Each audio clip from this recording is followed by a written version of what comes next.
Hey there, it's McCare. It is time for me to feed and check on my worms. The day I should be posting this, if I checked my calendar correctly, is going to be March 21st. I usually harvest my vermicompost on the equinoxes and the solstices, which is difficult to say. And I just do that because it's quarterly, which is how often I want to harvest it, and it makes it easy to remember. Because somebody's going to say the day and the night are equal, or somebody's going to say today's the longest or the shortest day, and it's going to click, and you're going to go, oh, my worms. That's what we're going for. But in December, when it happened, I was busy with some other stuff, and I didn't get to it until like early February. So I'm not going to harvest today. I'm going to feed them and check on them today. So let's get into this box and see what's going on in here. And I get my worms from Texas Worm Ranch, and I'll put a link to them in the description for you. And I think they're still on pick up early. You email them and let them know that you want to come get worms, and then they email you back and you set it all up. So I would advise not putting tomatoes into your worm bin. I put tomatoes in my worm bin in 2020, and every seed pot, every soil block that I started in 2021 popped up at least one tomato seed, which is what inspired the silly tomato experiment, by the way, in case you were wondering where that came from.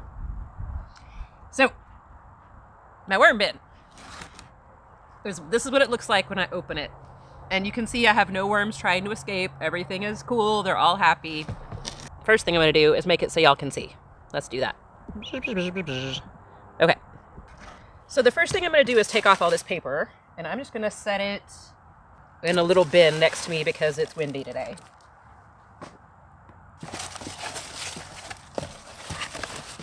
Now, I do shred paper and put in there when I harvest my vermicompost, and otherwise I just drop paper on top. And this is the craft paper that comes in packaging a lot of times. And then I am sure that you recognize these two paper products. I have an apple that they've started on. I'm going to set it aside. And you can see a big pocket of worms down in there. Oh, look. There's a core. And a great big doodle bug. We're going to pop him off to the side.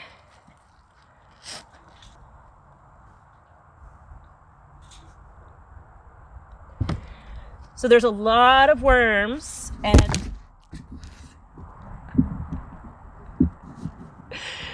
oh, that was funny. Y'all just fell in the worm food. Okay. Are y'all okay? Are you okay? You fell in the worm food. Are you comfortable now? I hope you're all right. Okay. So my medium is really wet, and I want to improve that, and I'm going to feed them. So what I'm going to do is I have some cocoa coir that's not broken down, and I'm going to put this on the opposite side from where they are. I have all my worms on one end, and that's really dry, and I'm going to get them some more of that. So that's just some more dry material for them. And just a little potting soil. Okay, and then I'm going to move about half of the worms and what they're working on over. Oh my gosh. There's so many of them. Is that amazing? You scooch over here, little wormies. And I'm going to start layering in some of their paper since it's so wet.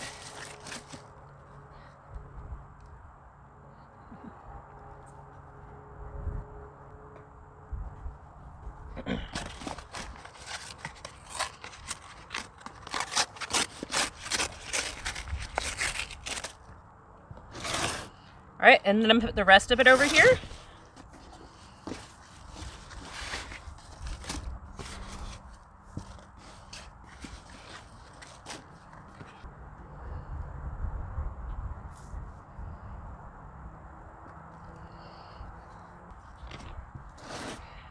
And I just moved a couple of little worms into some potted plants as well. They'll go over there and help out with that.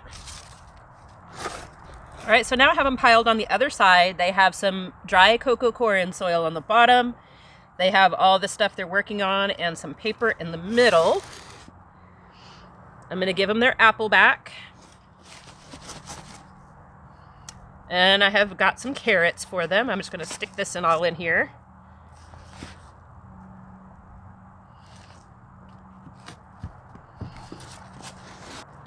I put some more dry soil on top just to give them a little extra.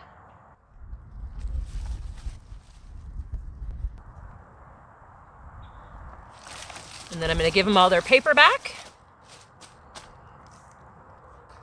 Put their lid back on. Hey, I sat down to edit and realized that I forgot to tell y'all something really important. I am creeping up on 250 subscribers. I have made a commitment to sing the alphabet backwards when I get to 250. So if you please hit subscribe. My friend who wants to hear me sing the alphabet backwards, she would really appreciate it if you would subscribe. Oh, am I really doing this? And then I will bring them back into the kitchen and set them on the ground and leave them alone until I open that bin up in a few days to stick a few pieces of food in it. I'll keep feeding them that way, just sticking the food in the one side. And then in a month, I will do this process again. And then in 2 months, around January 21st, I will harvest the vermicompost and start over. Pretty simple. Alrighty. Later, y'all.